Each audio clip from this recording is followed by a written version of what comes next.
Hello बच्चों। तो आज आप लोगों ने 1 बजे कार्बोनिल कंपाउंड का सेकंड लेक्चर देख लिया होगा और इस समय शाम के 6-7 बज रहे होंगे जब आप इस लेक्चर को देख रहे होंगे। पिछले 2 दिनों से 2 लेक्चर आपको मिल रहे हैं। उसका रीजन यही है कि 4-5 दिन आपको वीडियो नहीं मिल पाए थे, ऐप बस्ट हो गया था, ठीक है। और संडे को टेस्ट पेपर में आ रहा है। बेटा मैं सबसे पहले एक बात बोलना चाहूंगा। संडे के पेपर में इलेक्ट्रोकेमिस्ट्री पूरी हो गई है, वो आ ही रही है, और कार्बोनिल कंपाउंड जहां तक हो गया है वहां तक आएगा। आप सबसे ज्यादा आज घर पे रिवाइज करिएगा इलेक्ट्रोकेमिस्ट्री। जो भी क्वेश्चन आपके फंसे हैं इलेक्ट्रोकेमिस्ट्री के, मोस्ट ऑफ द बच्चे अपने डाउट मुझे भेज चुके हैं। उसका वीडियो भी 8, साढ़े 8, 9 बजे तक आज ही अपलोड हो जाएगा। तो अपने डाउट को क्लियर भी कर लीजिएगा, क्योंकि कल के टेस्ट पेपर में 30 क्वेश्चन इलेक्ट्रोकेमिस्ट्री के होंगे और 15 क्वेश्चन आपके ऑर्गेनिक के होंगे। ओके, हम लोग बात करते हैं अब आगे की। पिछली क्लास में जो कल हुई थी इलेक्ट्रोकेम का सीरीज हम लोग पढ़ रहे थे। 2 मिनट का रिवीजन देते हैं। ऊपर से नीचे जाने पर इलेक्ट्रोकेम का सीरीज में स्टैंडर्ड रिडक्शन पोटेंशियल बढ़ता जा रहा था। ऊपर वालों का एसआरपी सबसे कम, नीचे वालों का एसआरपी सबसे ज्यादा। हाइड्रोजन के ऊपर जो मेटल्स होंगे उनका नेगेटिव होगा, हाइड्रोजन के नीचे वालों का पॉजिटिव हो।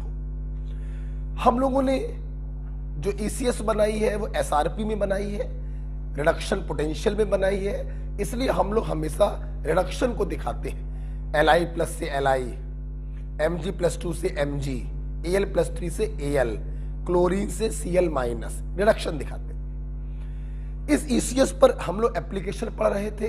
पहला एप्लीकेशन पढ़ा, नीचे वाले पावरफुल ऑक्सीडाइजिंग एजेंट, ऊपर वाले पावरफुल रिड्यूसिंग एजेंट। इसलिए मोस्ट पावरफुल रिड्यूसिंग एजेंट कौन होगा? लिथियम। और मोस्ट पावरफुल ऑक्सीडाइजिंग एजेंट कौन होगा?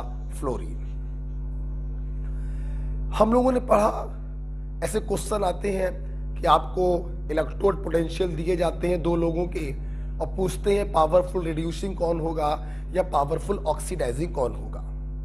मान लीजिए उन्होंने पूछा पावरफुल रिड्यूसिंग कौन होगा, तो 2 बातें। पहली बात, रिड्यूसिंग एजेंट कौन होता है जिसका ऑक्सीडेशन हो, और दूसरी बात पावरफुल रिड्यूसिंग कौन होगा जो ऊपर। उन्होंने पूछा पावरफुल ऑक्सीडाइजिंग बताइए, फिर 2 बातें। ऑक्सीडाइजिंग एजेंट वो होता है जिसका रिडक्शन हो, और पावरफुल ऑक्सीडाइजिंग वो होगा जो ईसीएस में नीचे हो। दूसरा पॉइंट हम लोगों ने पढ़ा कि ऊपर वाली मेटल जो होती हैं वो ज्यादा रिएक्टिव होती हैं। कभी भी आपको 3-4 मेटल दी जाए, उनके आपको स्टैंडर्ड रिडक्शन पोटेंशियल दिए जाए, सबसे पहले आप ईसीएस बना लिया करो। रिएक्टिविटी ऑर्डर अब बाएं हाथ का खेल है, ऊपर वाले ज्यादा रिएक्टिव, नीचे वाले कम रिएक्टिव। इसी में हम लोगों ने 2 पॉइंट पढ़े कि ऊपर वाले मेटल नीचे वाले मेटल को उनके सॉल्ट सॉल्यूशन से डिस्प्लेस करते हैं। हम लोगों ने इसी में दूसरा पॉइंट पढ़ा कि हाइड्रोजन के ऊपर वाली मेटल एसिड से हाइड्रोजन को डिस्प्लेस करते हैं। रीजन वही था, ऊपर वाले ज्यादा रिएक्टिव है, ऊपर वाले ज्यादा रिड्यूसिंग है, जो नीचे वालों को रिड्यूस कर सकते हैं। अब बच्चों हम लोग इसको आगे बढ़ा रहे हैं। तीसरा बच्चों एप्लीकेशन है इलेक्ट्रोलिसिस। इलेक्ट्रोलिसिस में बच्चों क्या होता है, हमारे पास एक इलेक्ट्रोलिटिक सेल होता है जिसमें 2 मेटल की रॉड पड़ी होती है और इनको हम लोग बैटरी से जोड़ते हैं, ठीक है। मान लीजिए किसी इलेक्ट्रोलाइट AB को आपने पानी में घोलकर इसमें भर दिया, ठीक है। बैटरी की बड़ी प्लेट पॉजिटिव चार्ज होती है, तो उस इलेक्ट्रोड को हम लोग कहते हैं एनोड, और छोटी प्लेट से जुड़ा होता है वो निगेटिवली चार्ज होता है, उसे हम लोग बच्चों कहते हैं कैथोड। इलेक्ट्रॉनों का फ्लो इस प्रकार से हो रहा है। क्या होता है जब करंट इसके अंदर जाती है तो क्या होता है, देखिए बेटा, ये जो कैटायन होते हैं ये अपने चार्ज को खत्म करने के लिए एनोड पर जाते हैं, और ये जो एनायन होते हैं अपने चार्ज को खत्म करने के लिए एनोड पर जाते हैं। हम लोग बात करें एट एनोड। एनोड पे बच्चों क्या होता है, ये एनायन एनोड पर जाता है और अपने निगेटिव को खत्म करने के लिए इलेक्ट्रॉन को लूज करता है, मतलब इसका ऑक्सीडेशन हो जाता है। कैथोड पर क्या होगा, कैथोड पर कैटायन जाएगा, अपने पॉजिटिव को खत्म करने के लिए इलेक्ट्रॉन को एक्सेप्ट करेगा और इसका रिडक्शन बच्चों हो जाता है। मतलब इलेक्ट्रॉनों का फ्लो एनोड से जो है इलेक्ट्रॉन निकल रहे हैं, तो एनोड टू कैथोड ही होगा वाया एक्सटर्नल सर्किट। ध्यान रखिए बच्चों, इलेक्ट्रॉनों का फ्लो आपके दिमाग में हमेशा होना चाहिए एनोड टू कैथोड ही होता है वाया एक्सटर्नल सर्किट। ये हमेशा समझिए। इस बर्तन को हम लोग कहते हैं इलेक्ट्रोलिटिक सेल।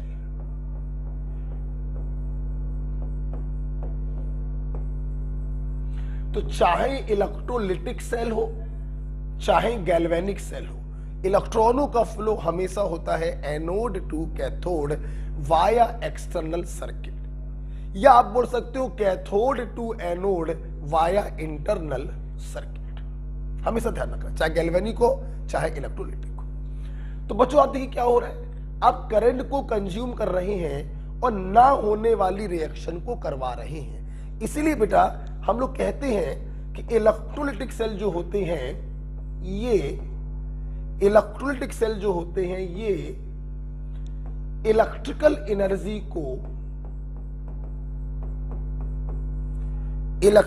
एनर्जी को कन्वर्ट करते हैं केमिकल एनर्जी में।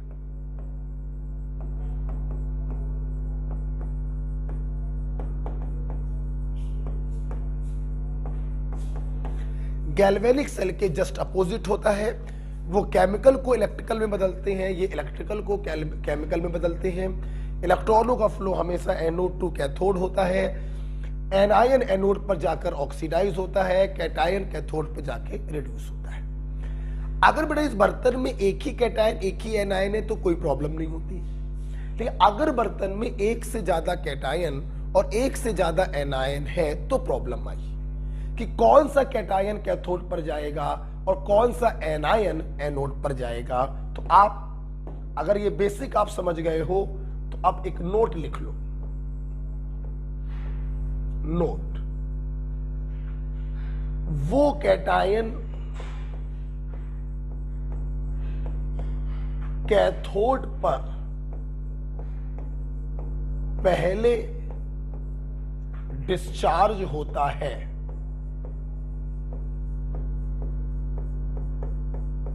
जो ईसीएस में नीचे हो।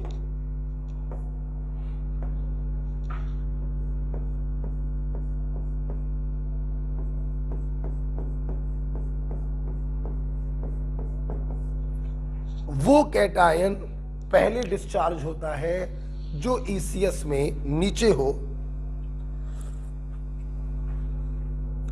और वो एनायन एनोड पर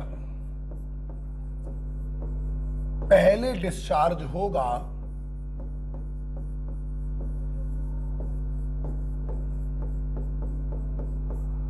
जिसके पास ऑक्सीजन कम हो, जिसके पास ऑक्सीजन कम हो, जिसके पास ऑक्सीजन कम हो, ब्रैकेट में एक्सेप्ट फ्लोराइड।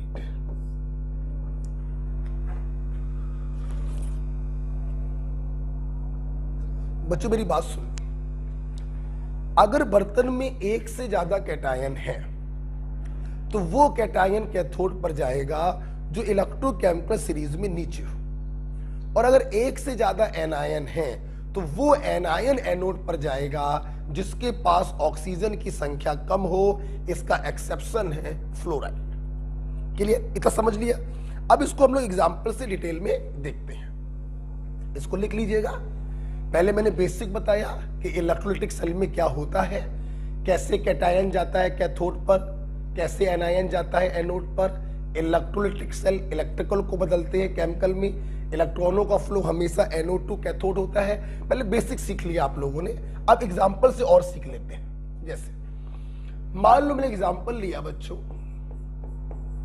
मोल्टन NaCl, पहला एग्जाम्पल। देखिए बेटा, मोल्टन का मतलब होता है पिघली हुई स्टेट, जहां पर पानी नहीं होगा। जब पानी नहीं होगा, सिर्फ सॉल्ट है पिघला हुआ, तो इस प्रकार से टूट गया। आइए देखिए क्या होगा एट कैथोड। कैथोड पर एक ही कैटायन है, वही जाएगा, इलेक्ट्रॉन को पकड़ेगा, रिड्यूस हो जाएगा। एनोड पर कौन जाएगा, एक ही एनायन है, वही एनोड पर जाएगा और इस प्रकार से ऑक्सीडाइज हो जाएगा। कोई प्रॉब्लम ही नहीं हुई, एक ही कैटायन एक ही एनायन था, कोई प्रॉब्लम ही नहीं हो रही है। अब एक दूसरा एग्जांपल लेते हैं, aqueous NaCl। aqueous NaCl का मतलब है इसमें पानी भी होगा, तो सॉल्ट भी टूटा और पानी भी पार्शली आयोनाइज्ड होता है। अब देखिए दो कैटायन और दो एनायन है, तो आइए देखिए कैथोड पर क्या होगा। कैथोड पर वो जाएगा जो ECS में नीचे हो, लिकबासर का ना सोडियम ऊपर है, हाइड्रोजन काफी नीचे है, तो कैथोड पर हाइड्रोजन जाएगा, इलेक्ट्रॉन को एक्सेप्ट करेगा और हाइड्रोजन गैस के रूप में अलग हो जाएगा। बात करते हैं एनोड पर कौन जाएगा। वो एनायन जाएगा जिसके पास ऑक्सीजन कम है, दैट इज Cl-, इलेक्ट्रॉन को लूज करेगा और क्लोरीन गैस के रूप में बाहर निकल जाएगा। बर्तन में क्या बचेगा, NaOH। इसीलिए aqueous NaCl का इस्तेमाल करते हैं इन मैन्युफैक्चरिंग ऑफ NaOH। क्यों? क्योंकि जब aqueous NaCl, इसे ब्राइन सॉल्यूशन भी कहते हैं, जब आपने इसका इलेक्ट्रोलिसिस कराया तो बर्तन में क्या बनने लगा, NaOH। H+ गैस के रूप में निकल गया, Cl- भी गैस के रूप में निकल गया, तो बर्तन में मेनली क्या बन गया, NaOH। इसीलिए इसका यूज करते हैं in preparation of NaOH। In preparation of NaOH brine solution is used. What is brine solution? Aqueous NaCl। आपको दिखाई पड़ रहा होगा। तो मोल्टन NaCl में एक ही कैटायन एक ही एनायन है, कोई प्रॉब्लम नहीं है, और aqueous NaCl में दो कैटायन है और दो एनायन है। तो जो नीचे होगा वो कैथोड पे जाएगा और जिसके पास ऑक्सीजन कम होगा वो एनोड पर जाएगा। राइट, आप पॉज करके लिख लीजिएगा, मैं आगे बढ़ना चाहूंगा। एक एग्जांपल और लेते हैं। मान लीजिए अब मैंने एग्जांपल ले लिया aqueous NaCl के बाद से ले लिया तीसरा example aqueous NaF। Of course salt है, पूरा टूटेगा। aqueous का मतलब वाटर भी होगा, पार्शली आयोनाइज्ड होगा। देखिए चलते हैं कैथोड पर। बच्चों कैथोड पर वो कैटायन जाएगा जो ECS में नीचे है, ऑफ कोर्स हाइड्रोजन, इलेक्ट्रॉन को पकड़ेगा, हाइड्रोजन गैस के रूप में निकल जाएगा।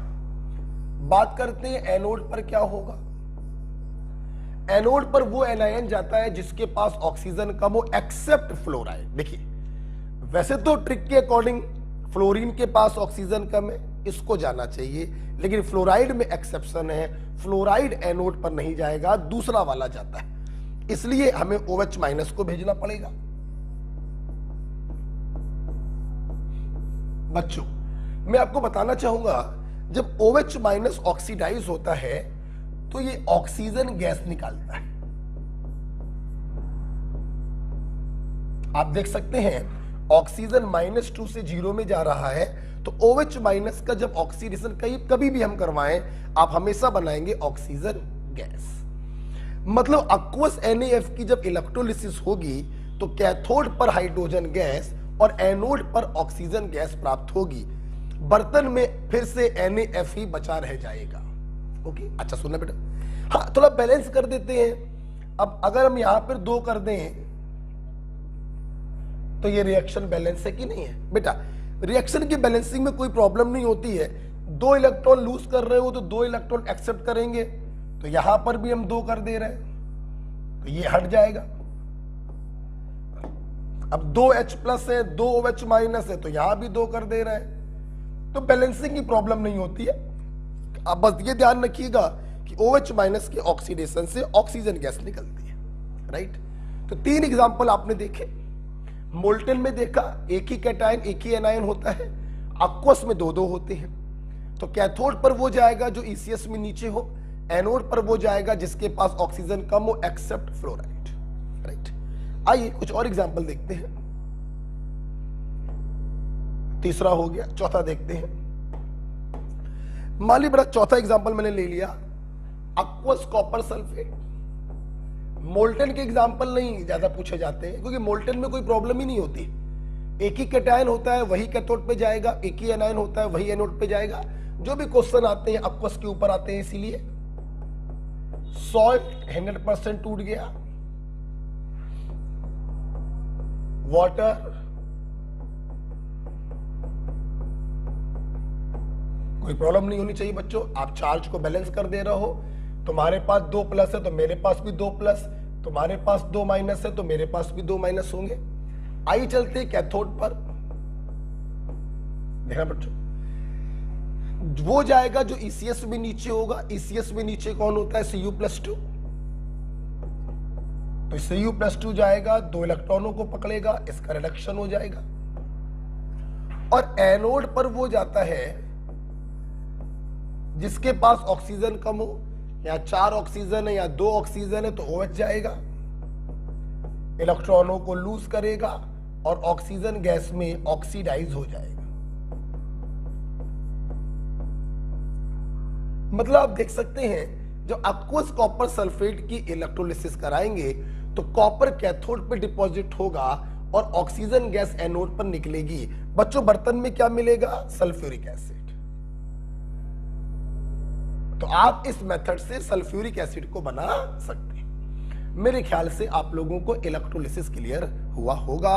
ये भी आप देखिए ECS का एप्लीकेशन है, जिसको इलेक्ट्रोकेमिकल सीरीज याद होगी वही बता पाएगा कि नीचे कौन होता है, क्योंकि नीचे वाला कैथोड पर जाता है। ओके बच्चों, चलिए ये आप लोगों ने इलेक्ट्रोकेमिकल सीरीज के हमसे कुछ एप्लीकेशंस पढ़े। अब बेटा हम लोग जा रहे हैं, इस चैप्टर में 2 हेडिंग शेष बची हैं। अगली हेडिंग है करोजन। आइए बच्चे देखते हैं, हटा रहे बेटा इसको लिख लीजिएगा पॉज करके। अगली बेटा हेडिंग है corrosion.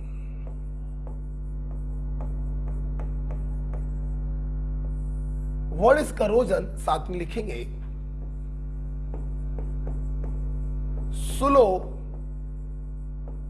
DK of metal by atmospheric gases and moisture. वातावरण में उपस्थित गैसों और मॉइस्चर के कारण धीमे धीमे मेटल का गलना कहलाता है corrosion. The very popular example is rusting of iron. लोहे की पाइप को अपने घर की छत पे डाल आइए, 1 महीने बाद देखिए पाइप लाल पीला हो जाता है, उसमें जंग लग जाती है। इसी को हम लोग कहते हैं बेटा करोजन, राइट। आपको जान के ताज्जुब होगा, no corrosion in vacuum. No corrosion in vacuum. क्यों? वैक्यूम में जब कोई गैस ही नहीं होगी, जब कोई मॉइस्चर ही नहीं होगा, तो वैक्यूम में बच्चों कोई करोजन नहीं होता है। Next, corrosion is a spontaneous process. Corrosion जो बच्चों होता है स्पॉन्टेनियस होता है, अपने आप होता है। लोहे में जंग अपने आप लगती है, हम लोग जबरदस्ती लगाते नहीं। क्लियर? तो it is a spontaneous process बात करें बेटा एग्जाम्पल की, तो एक एग्जाम्पल तो आपने देख ही लिया, रस्टिंग ऑफ आयरन। एक और भी होता है, एनसीईआरटी में लिखा है tarnishing of silver.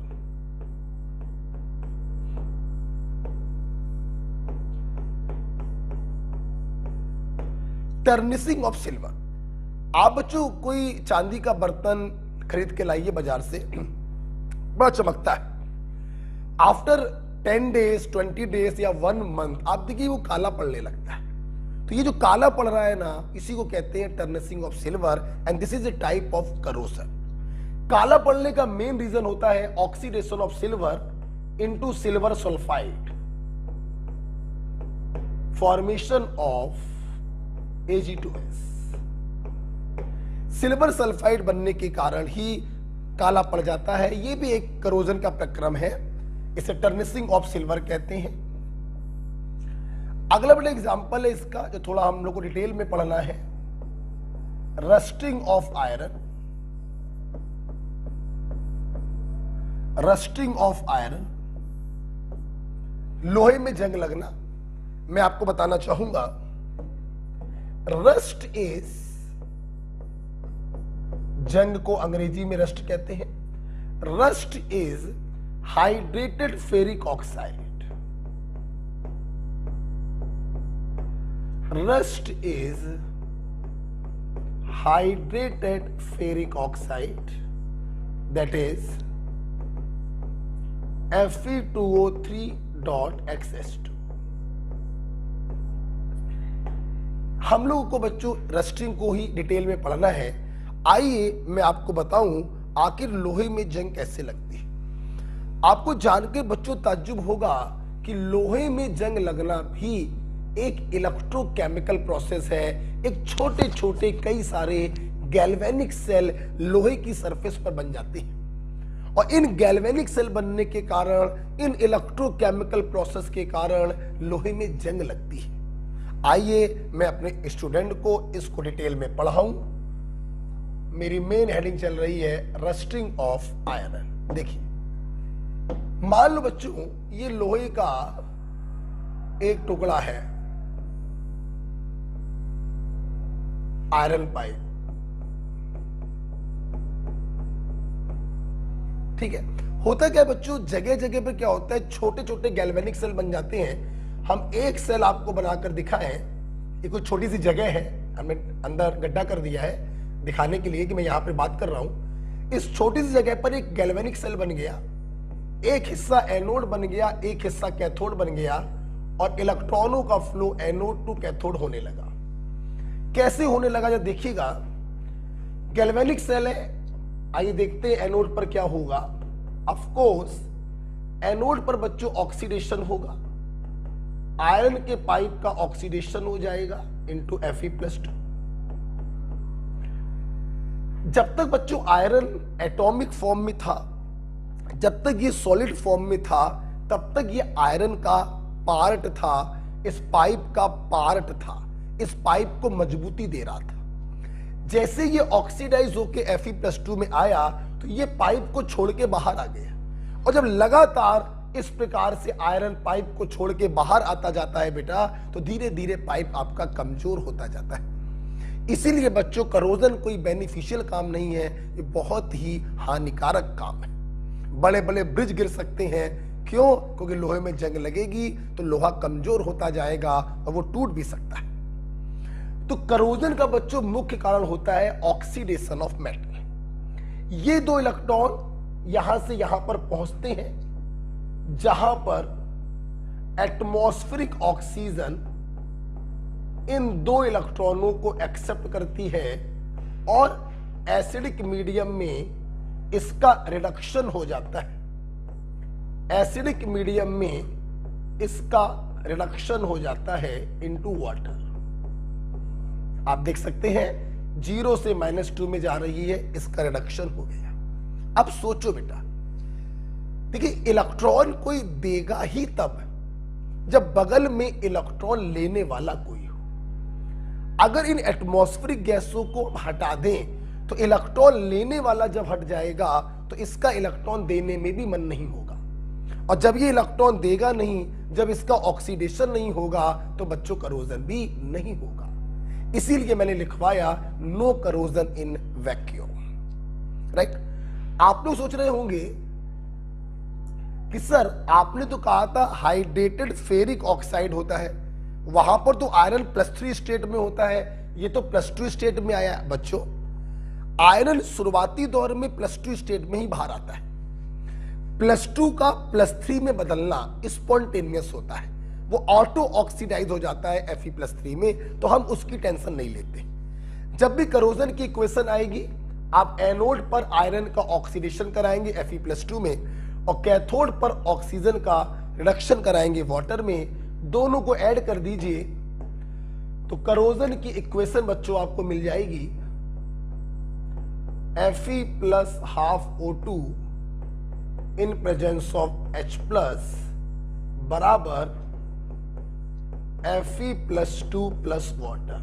This is the complete equation of corrosion. और आप देख सकते हैं इसी करोजन के कारण आयरन सॉलिड फॉर्म से एक्वस फॉर्म में आ रहा है, पाइप को छोड़ के बाहर आ रहा है, इसी को बच्चों कहते हैं करोजन। तो corrosion is also a electrochemical process, छोटे छोटे गैल्वेनिक सेल का फॉर्मेशन होता है। हम लोग अगर चाहें तो चूंकि करोजन भी एक इलेक्ट्रोकेमिकल प्रोसेस है, यहां पर भी गैल्वेनिक सेल बन रहा है, यहां पर भी ऑक्सीडेशन और रिडक्शन हो रहा है, तो इसका भी रिप्रेजेंटेशन किया जा सकता है। लेफ्ट में दिखाते हैं एनोडिक रिएक्शन, बोले तो ऑक्सीडेशन, और राइट में दिखाते हैं कैथोडिक रिएक्शन, बोले तो रिडक्शन। आप यहां पर H+ भी लिख देते हैं, तो ये बच्चों हो जाता है रिप्रेजेंटेशन ऑफ गैल्वेनिक सेल जो करोजन के दौरान बन रहा है। ओके, तो ये बच्चों आज आप लोगों ने पढ़ा रस्टिंग ऑफ आयरन, राइट।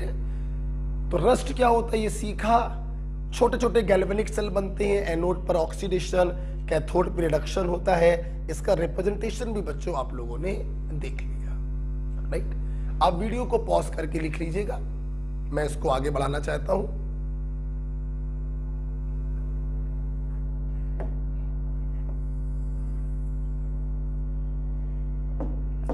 यहां पे बेटा मैं एक पॉइंट आपको बताना चाहता हूं, तो बहुत ही इंपॉर्टेंट क्वेश्चन बच्चों ये आपके एग्जाम में आता है कि करोजन का मुख्य कारण क्या है।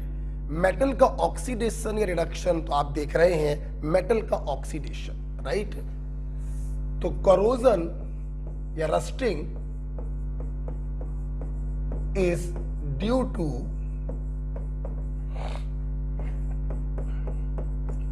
oxidation of metal, that is anodic nature।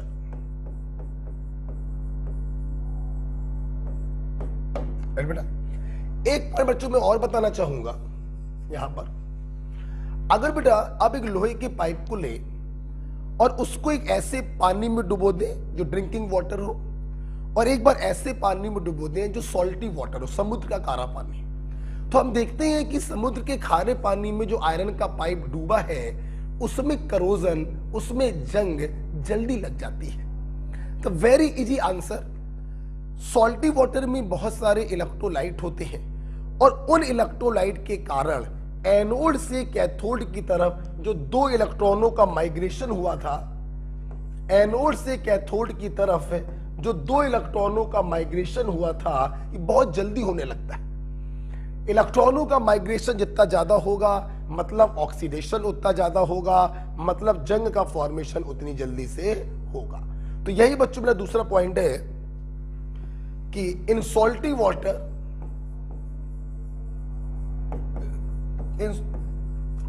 Water, corrosion is fast,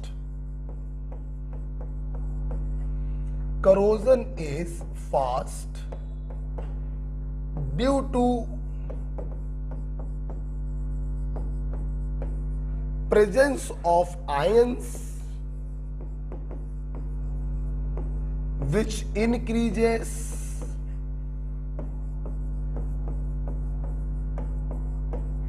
migration of electron।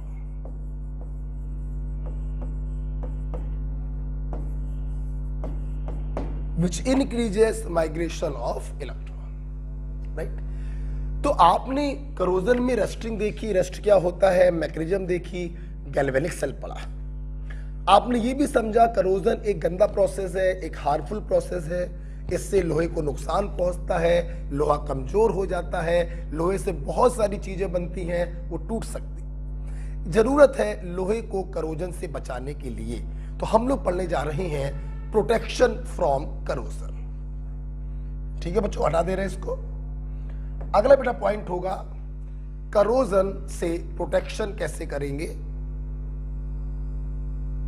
I protection,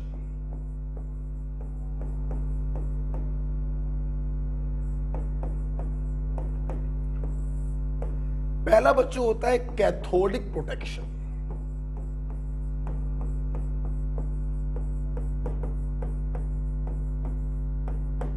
पहला बच्चों होता है कैथोडिक प्रोटेक्शन। समझिएगा जनाब, आपको मालूम है कि करोजन का मुख्य कारण है मेटल का ऑक्सीडेशन होना, उसका एनोड के तरीके बिहेव करना। हम कुछ ऐसी जुगाड़ लगाएंगे कि हमारा आयरन एनोड बन ही ना पाए, हम उसको कैथोड बनाने का प्रयास करेंगे, इसीलिए इसे कहते हैं कैथोडिक प्रोटेक्शन। कि जैसे देखिए बेटा, कभी आप लोगों ने जमीन के अंदर लोहे के पाइप पड़ते हुए देखे हों, लोहे के पाइप जमीन के अंदर बहुत सारे काम हो सकते हैं, गैस लाइन बिछ रही हो, वाटर लाइन बिछ रही हो, तो वो लोग क्या करते हैं बच्चों, इस आयरन पाइप को जगह जगह मैग्नीशियम के ब्लॉक से जोड़ देते हैं। अब मैग्नीशियम के ब्लॉक से जोड़ने से फायदा क्या मिलता है, ध्यान सुनो बेटा। मैग्नीशियम की पोजीशन इलेक्ट्रोकेमिकल सीरीज में ऊपर है, आयरन की पोजीशन नीचे है। ऊपर वाले पावरफुल रेड्यूसिंग होते हैं, मतलब ये दूसरे को रिड्यूस करना पसंद करते हैं और खुद ऑक्सीडाइज होना पसंद करते हैं। जैसे मैग्नीशियम को आयरन के साथ जोड़ते हैं, अब आयरन की औकात नहीं कि वो मैग्नीशियम के सामने ऑक्सीडाइज हो सके। यहां पर बच्चों मैग्नीशियम ऑक्सीडाइज होने लगता है और ये दो इलेक्ट्रॉन निकलकर आयरन पाइप के पास जाने लगते हैं। मतलब अब की बार एनोड कौन बन गया, मैग्नीशियम। अब की बार एनोड कौन बन गया, मैग्नीशियम बन गया। और आयरन पाइप को क्या बनना पड़ेगा, कैथोड। कैथोड का मतलब होता है रिडक्शन। अरे मेरे भाई, ऑक्सीडाइज होता तो बर्बाद होता, रिडक्शन होगा तो कोई फर्क नहीं पड़ेगा। इसी को हम लोग कहते हैं कैथोडिक प्रोटेक्शन। हमने आयरन पाइप को कैथोड बना दिया, अब ऑक्सीडेशन होगा ही नहीं, और जब ऑक्सीडेशन नहीं होगा तो करोजन भी नहीं होगा। इसे ध्यान रखिएगा। मैग्नीशियम के ब्लॉक से जोड़ने का मुख्य कारण क्या है, मैग्नीशियम की पोजीशन ईसीएस में ऊपर है। ऊपर होने के कारण ये पावरफुल रेड्यूसिंग है, तो ये इजीली ऑक्सीडाइज होगा। इसीलिए अब ऊपर वाले का हम लोग एनोड बन जाता है और नीचे वाले का बन जाता है कैथोड, तो अब उसका ऑक्सीडेशन नहीं होगा। इसी को कहते हैं कैथोडिक प्रोटेक्शन। यही बच्चों रीजन होता है, समुद्री जो जहाज होते हैं उनमें नीचे हम लोग क्या करते हैं, मैग्नीशियम के ब्लॉक लगा देते हैं। समुद्री जहाज लोहे का बना है, समुद्र के खारे पानी में टहल रहा है जहां पे करोजन की खतरा बहुत ज्यादा, तो मैग्नीशियम के ब्लॉक क्या करते हैं, खुद बन जाते हैं एनोड, खुद ऑक्सीडाइज होने लगते हैं और लोहे को बना देते हैं कैथोड। अब लोहा ऑक्सीडाइज नहीं होगा, करोजन नहीं होगा। इसी को कहते हैं कैथोडिक प्रोटेक्शन। ओके बच्चों, दूसरा बेटा तरीका होता है प्रोटेक्शन का, दूसरा बड़ा तरीका होता है via coating of metal.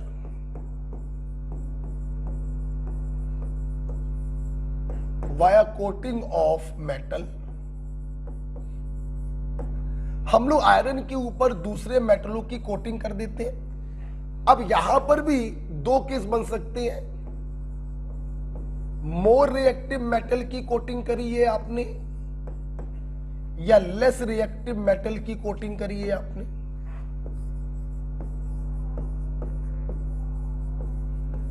More reactive metal की कोटिंग करी है आपने या लेस रिएक्टिव मेटल की कोटिंग करी है आपने। मेरे भाई, आयरन के ऊपर भी मेटल्स है, आयरन के नीचे भी मेटल है। ऊपर वाली मेटल आयरन से ज्यादा रिएक्टिव है, नीचे वाली मेटल आयरन से कम रिएक्टिव है।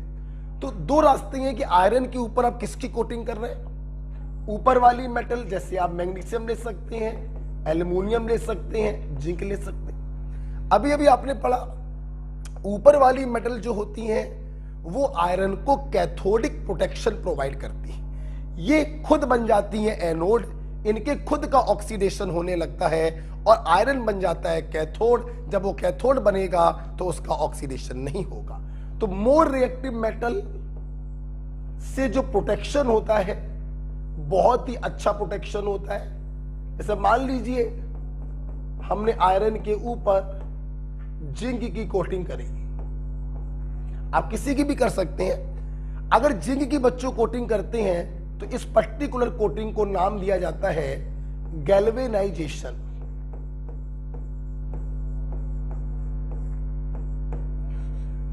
इस पर्टिकुलर को बच्चों नाम देते हैं गैल्वेनाइजेशन। अब देखिए बेटा, मोर रिएक्टिव मेटल की कोटिंग ज्यादा अच्छी क्यों होती है?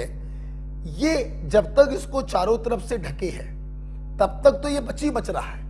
अगर ये कोटिंग कहीं से ब्रेक भी हो जाती है तब भी आयरन का करोजन नहीं होता है, क्योंकि जिंक जब तक इससे जुड़ा हुआ है वो इसको कैथोड बना देगा और खुद बना रहेगा एनोड। और जब तक ये कैथोड बना रहेगा तब तक इसका करोजन नहीं होता। कहने का तात्पर्य बच्चों ये है कि मोर रिएक्टिव मेटल खुद एनोड बन जाती हैं, खुद ऑक्सीडाइज होती रहती हैं, खुद बर्बाद होती रहती हैं, लेकिन लोहे को बर्बाद होने नहीं देती।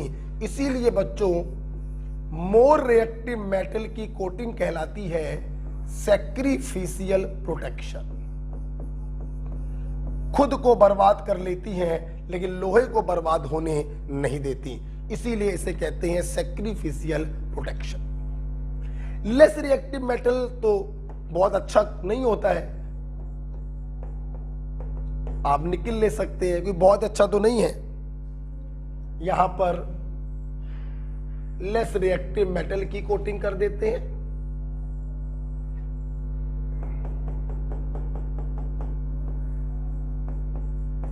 ये इसको तभी तक प्रोटेक्ट करता है बच्चों जब तक ये चारों तरफ से ढके हुए। अगर कहीं से ब्रेकिंग होती है कोटिंग की तो फिर करोजन चालू हो जाएगा, क्योंकि आयरन निकिल से ऊपर है, आयरन एनोड बन जाएगा, इसका ऑक्सीडेशन होने लगेगा और ये करोड होने लगेगा। इसलिए ये प्रोटेक्शन उतना अच्छा नहीं होता है जितना अच्छा प्रोटेक्शन होता है मोर रिएक्टिव मेटल का, जैसे मैग्नीशियम, एल्युमिनियम और जिंक। ओके बच्चों, तो इस प्रकार से दो तरीके पढ़े, कैथोडिक प्रोटेक्शन और via coating of other metal. NCERT में एक पॉइंट और भी लिखा हुआ है कि कुछ केमिकल की कोटिंग कर देते हैं। ओके, एक तरीका ये भी लिखा है coating of chemical, coating of chemical, जैसे एनसीईआरटी में लिखा है बिस्फिनॉल, आल्सो प्रिवेंट करोजन।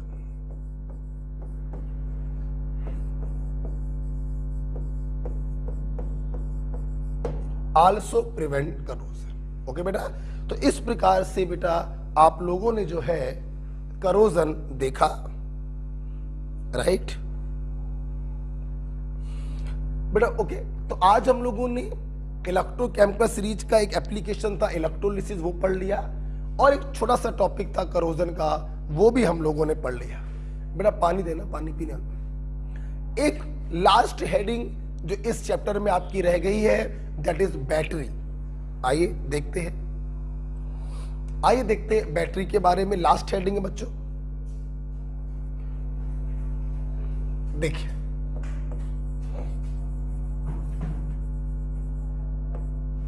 ला बेटा,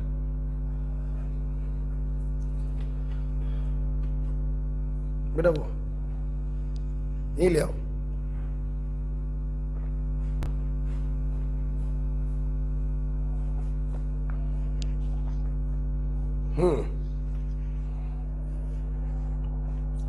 हम लोग बात करेंगे बैटरी की। ये भी प्यारा सा कॉन्सेप्ट भाई एनसीईआरटी में दिया गया है, आपको पढ़ना पड़ेगा। बैटरी बच्चों क्या होती है?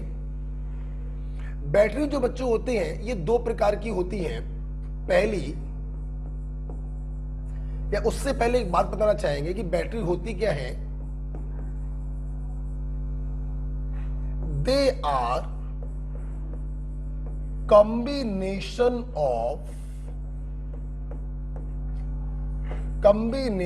of electrochemical cell।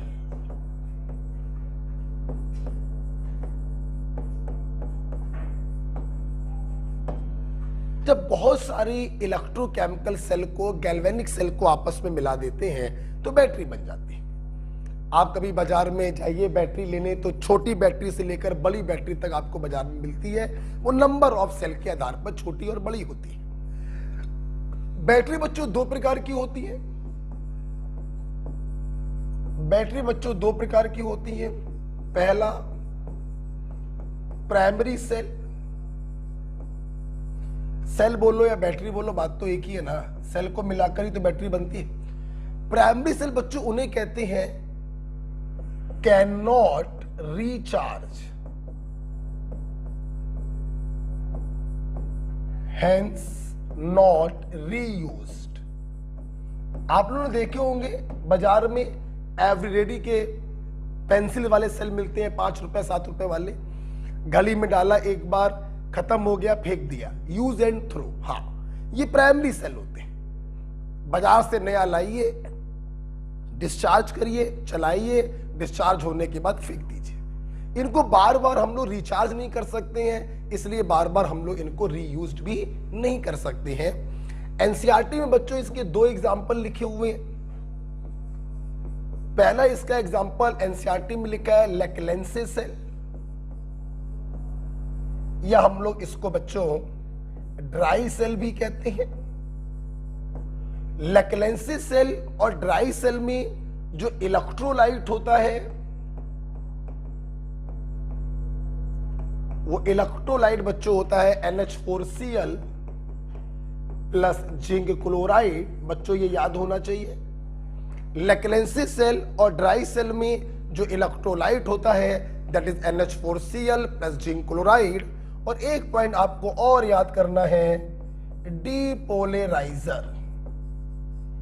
ध्यान रखिएगा, मतलब जानने की जरूरत नहीं है, आपको सीधे याद होना चाहिए कि डीपोलराइजर क्या होता है लेक्लेंसे सेल में, इट इज MnO2।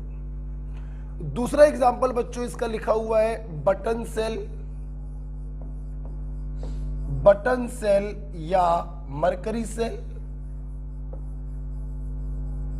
और इसमें आपको एक पॉइंट ध्यान रखना है कि इसमें बच्चों इलेक्ट्रोलाइट होता है KOH प्लस HgO, इसीलिए इसको मरकरी सेल भी कहते हैं।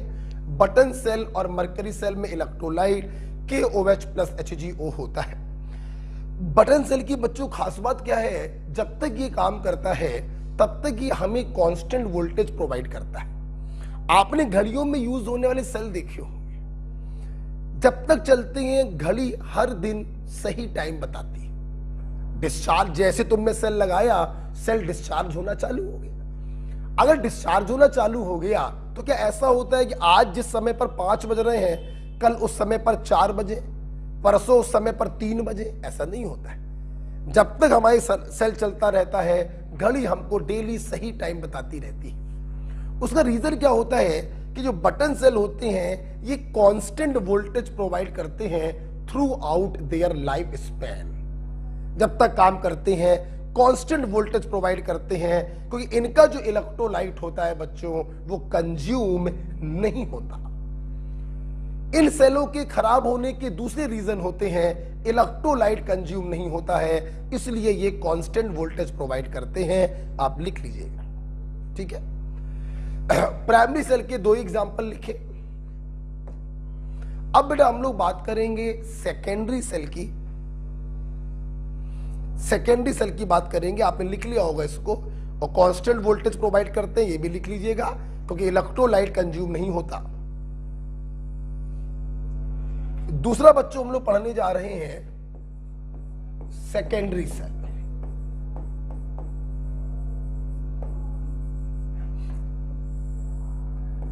Secondary cell can recharge,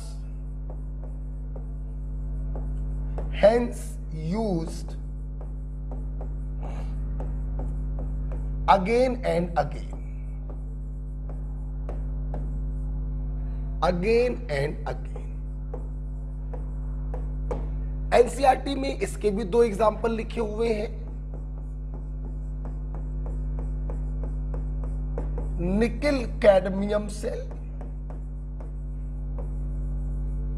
इसे हम लोग निकेल सेल भी कहते हैं, डिटेलिंग नहीं पढ़नी है। और दूसरा बच्चों लिखा हुआ है लेड स्टोरेज बैटरी, घरों में यूज होने वाली बैटरी, इसकी हम लोगों को डिटेलिंग पढ़नी है, हाउस होल्ड बैटरी।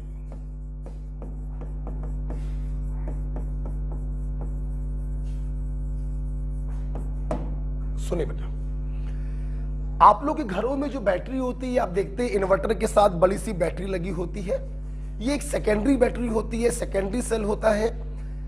बत्ती चली गई, बैटरी डिस्चार्ज होना चालू हुई, हम पंखा चला रहे हैं, लाइट चला रहे हैं, बैटरी डिस्चार्ज होती जा रही है। जब बत्ती आ जाती है तो बैटरी फिर से चार्ज होना चालू हो जाती है, मतलब डिस्चार्ज चार्ज, डिस्चार्ज चार्ज, ये प्रक्रम जो है सालों साल तक चलता रहता है। तो आइए बच्चों, आज हम लोग को यही पढ़ना है कि हमारी लेड स्टोरेज बैटरी में क्या होता है। देखिए, सबसे पहली बात मैं आपको बताना चाहूंगा कि लेड स्टोरेज बैटरी में हम लोग लेड का बनाते हैं एनोड,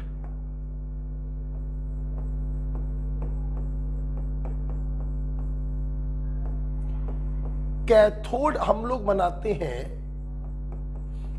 PbO2 का, इसे हम लोग इसीलिए लेड एक्यूमुलेटर भी कहते हैं।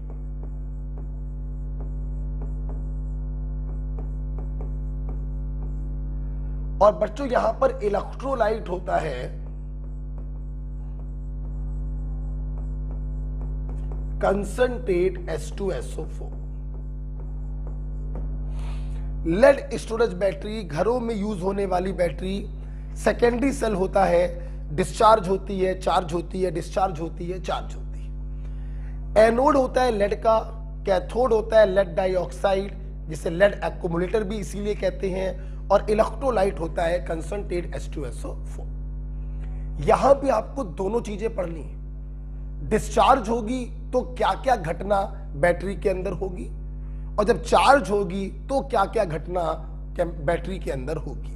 तो आइए सबसे पहले देखते हैं ड्यूरिंग डिस्चार्जिंग। आइए देखते हैं व्हाट हैपेंस ड्यूरिंग डिस्चार्जिंग।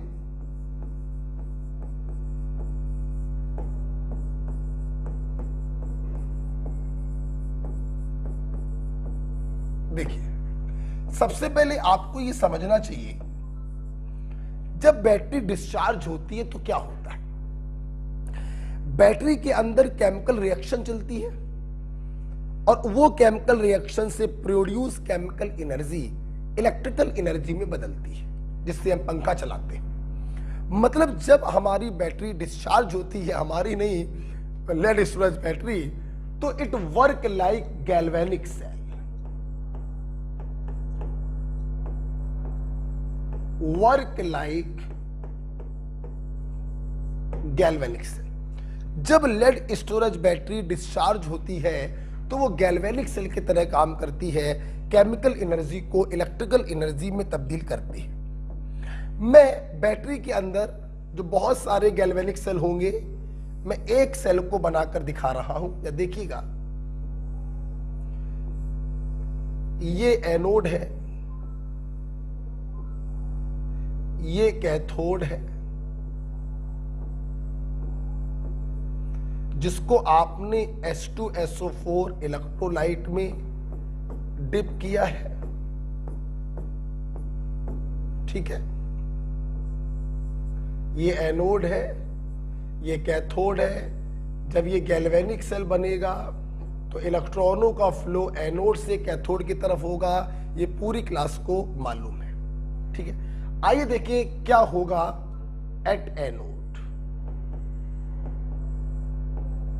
सुना बच्चों, ऑफ कोर्स एनोड पर ऑक्सीडेशन होगा। एनोड बना है पीबी का, 2 इलेक्ट्रॉनों को लूज करेगा और सल्फेट से कंबाइन करके PbSO4 बनाएगा। ये सल्फेट कहां से मिला होगा? ये सल्फ्यूरिक एसिड के टूटने से आपको सल्फेट मिला होगा, जिससे कंबाइन करके ये PbSO4 बनाएगा। PbSO4 वाटर इंसॉल्युबल होता है, ये इस एनोड पर चिपक जाएगा। ठीक, ये 2 इलेक्ट्रॉन एनोड से निकलकर कैथोड पर जाएंगे। कैथोड पर इन 2 इलेक्ट्रॉनों को PbO2 पकड़कर रिड्यूस हो जाएगा। फिर से सल्फ्यूरिक एसिड के टूटने से सल्फेट मिलेंगे और 4H+ और हमें मिल जाएगा PbSO4 प्लस वाटर। PbSO4 फिर सॉलिड है, वाटर इनसॉल्युबल है, कैथोड पर डिपॉजिट हो जाएगा। ओके, तो इस प्रकार से देखो, जब बैटरी हमारी डिस्चार्ज होती है तो एनोड पर लेड का ऑक्सीडेशन होता है PbSO4 में और PbO2 का रिडक्शन होता है PbSO4। यही ऑक्सीडाइज प्रोडक्ट भी होता है और यही रेड्यूस प्रोडक्ट भी होता है, जो अपने अपने इलेक्ट्रोड पर चिपक जाता है। बच्चों, आपको जान के खुशी होगी कि डिस्चार्जिंग के दौरान जो बनने वाले प्रोडक्ट हैं वो बैटरी के इलेक्ट्रोडों पर ही चिपक जाते हैं। इसीलिए जब रिचार्ज करते हैं तो यही रिएक्शनें बच्चों रिवर्स हो जाती हैं। क्या हो जाती हैं? रिवर्स हो जाती हैं। अगर ये बनने वाला प्रोडक्ट अपने इलेक्ट्रोड पर डिपॉजिट ना होता, ये उड़ जाता, तो बच्चों इसको रिचार्ज करना पॉसिबल नहीं होता। क्योंकि डिस्चार्जिंग के दौरान बनने वाली चीजें अपने अपने इलेक्ट्रोड पर डिपॉजिट हो जाती हैं, इसीलिए चार्जिंग करते समय यही रिएक्शनें रिवर्स हो जाती हैं और बैटरी रिचार्ज होने लगती है। तो अगर ओवरऑल रिएक्शन पूछी जाए डिस्चार्जिंग की तो जोड़ दीजिए Pb प्लस PbO2, 2H एक सल्फेट सल्फ्यूरिक एसिड, 2H एक सल्फेट सल्फ्यूरिक एसिड बराबर 2 molecule of PbSO4 plus 2H2। कहने का मतलब है, जब लेड स्टोरेज बैटरी डिस्चार्ज होती है बेटा, तो सल्फ्यूरिक एसिड कंज्यूम होता चला जाता है। कंज्यूम होते होते इसकी कंसंट्रेशन कम होने लगती है, और जब इसकी कंसंट्रेशन एक निश्चित मात्रा से कम होने लगती है तो जो इन्वर्टर होता है वो सीटी मारता है, और सीटी इस बात का इंडिकेशन होता है कि जल्दी से बत्ती बुला लो वरना बैटरी भी काम करना बंद कर देगी। क्योंकि सल्फ्यूरिक एसिड की कंसंट्रेशन लगातार क्या होती जाती है? कम होती जाती है। तो ये बहुत ही पॉपुलर क्वेश्चन बनता है कि डिस्चार्जिंग के दौरान क्या होता है? डिस्चार्जिंग के दौरान सल्फ्यूरिक एसिड का कंसप्शन होता है। तो आप इसको लिखिएगा, और ये तो इतना लिख चुके थे, तो ड्यूरिंग डिस्चार्जिंग लिख रहा है 10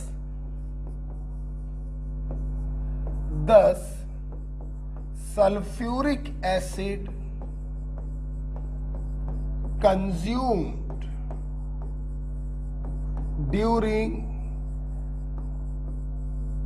डिस्चार्जिंग। जब बैटरी डिस्चार्ज होती है तो सल्फ्यूरिक एसिड कंज्यूम होता है। ये सबसे इंपॉर्टेंट पॉइंट है, ये सबसे ज्यादा पूछा जाता है। ओके, तो एनोड पर लेड का ऑक्सीडेशन हुआ, कैथोड पर PbO2 का रिडक्शन हुआ, और डिस्चार्जिंग के दौरान सल्फ्यूरिक एसिड कंज्यूम हुआ। राइट बेटा। अब बेटा हम लोग बात करेंगे, इसको आप लिख लीजिएगा कि ड्यूरिंग चार्जिंग क्या होता है। ठीक है, देखिए पहले मैं इसी को देख के बताना चाहूंगा, फिर मैं सीधे लिखवा दूंगा। सुनना, चार्जिंग के दौरान यही रिएक्शनें अपने अपने इलेक्ट्रोड पर रिवर्स हो जाती हैं। बात नंबर 1 समझो। और बात नंबर 2, ना सिर्फ ये रिएक्शनें रिवर्स हो जाती हैं बल्कि इलेक्ट्रोड भी रिवर्स हो जाते हैं। जिसे आप चार्जिंग में डिस्चार्जिंग में एनोड बोल रहे हैं वो जिसे आप डिस्चार्जिंग में एनोड बोल रहे हैं वो चार्जिंग में कैथोड बन जाएगा, और जिसे आप डिस्चार्जिंग में कैथोड बोल रहे हैं वो चार्जिंग में एनोड बन जाएगा। तो अब सुनिए समरी, अगर समझ में आ गया तो ठीक, नहीं आया तो अब सुनो। अगर रिचार्जिंग में एनोड पर रिएक्शन पूछी जाए तो कैथोड वाले को पलटा के लिखेंगे, और कैथोड पे रिएक्शन पूछी जाए तो एनोड वाले को पलटा कर लिखेंगे। क्योंकि जब रिचार्ज होता है सेल हमारा, जब बैटरी रिचार्ज होती है तो ना सिर्फ रिएक्शनें पलट जाती हैं बल्कि इलेक्ट्रोडों के नाम भी पलट जाते हैं। जो डिस्चार्जिंग में एनोड होता है वो रिचार्जिंग में कैथोड हो जाता है, और जो कैथोड होता है वो एनोड हो जाता है। इसलिए बच्चों ध्यान रखना, रिचार्जिंग में अगर एनोड पे रिएक्शन पूछी जाए तो कैथोड वाले को पलटा के लिखेंगे, और कैथोड पे रिएक्शन पूछी जाए तो एनोड वाले को पलटा कर लिखेंगे। जैसे अगर मैं इसी को छोटा कर दूं, ठीक है, और किनारे लिख दे रहा हूं, ये लिखा हुआ है, ठीक। तो अगर मैं बात करूं ड्यूरिंग रिचार्जिंग क्या होगा, तो अगर ड्यूरिंग रिचार्जिंग आपसे पूछा जा रहा है, मान लो पूछा जाए कि रिचार्जिंग में एनोड पर क्या होगा, तो आप क्या करेंगे, कैथोड वाली रिएक्शन पहले लिख लीजिएगा और उसको पलटा के लिख दीजिएगा, that is PbSO4 plus twice H2O बराबर PbO2 plus 2 electron plus SO4 minus 2 plus 4H plus. Anode पर पूछा तो कैथोड को पलटा के लिखेंगे, और अगर बेटा हमसे रिचार्जिंग के दौरान कैथोड पर पूछते तो हम लोग क्या करते, एनोड वाले को पलटा के लिखेंगे, दैट इज PbSO4 बराबर Pb minus 2 electron plus SO4 minus 2। Net reaction पूछी जाती रिचार्जिंग के दौरान क्या होगा, तो डिस्चार्जिंग की इक्वेशन को उल्टा करके लिख देते, twice PbSO4 plus twice H2O बराबर PbO2 plus Pb plus twice H2SO। आप देख सकते हैं जब बैटरी डिस्चार्ज हो रही थी तो सल्फ्यूरिक एसिड कंज्यूम हो रहा था, जब बैटरी रिचार्ज होती है तो सल्फ्यूरिक एसिड बनने लगता है। ओके, यही बच्चों होता है lead storage battery, secondary cell होता है। और इस प्रकार से आपका ये चैप्टर बच्चों क्या हो गया, खत्म हो गया, राइट। इसको वीडियो पॉज करके आप लिख लीजिएगा। ओके, आज जब आप इस लेक्चर को देख लें, जो थोड़े बहुत सवाल अगर रह गए हैं सीट के वो लगा लीजिएगा। रात के 9 साढ़े 9 बजे तक इलेक्ट्रोकेमिस्ट्री के क्वेश्चन का वीडियो सॉल्यूशन अपलोड हो जाएगा, आप उसे जरूर देख लें। कल के टेस्ट में 30 क्वेश्चन इलेक्ट्रोकेमिस्ट्री के हैं और 15 क्वेश्चन जो होंगे वो ऑर्गेनिक के होंगे। ओके बच्चे, तो ओके बेटा, थैंक यू।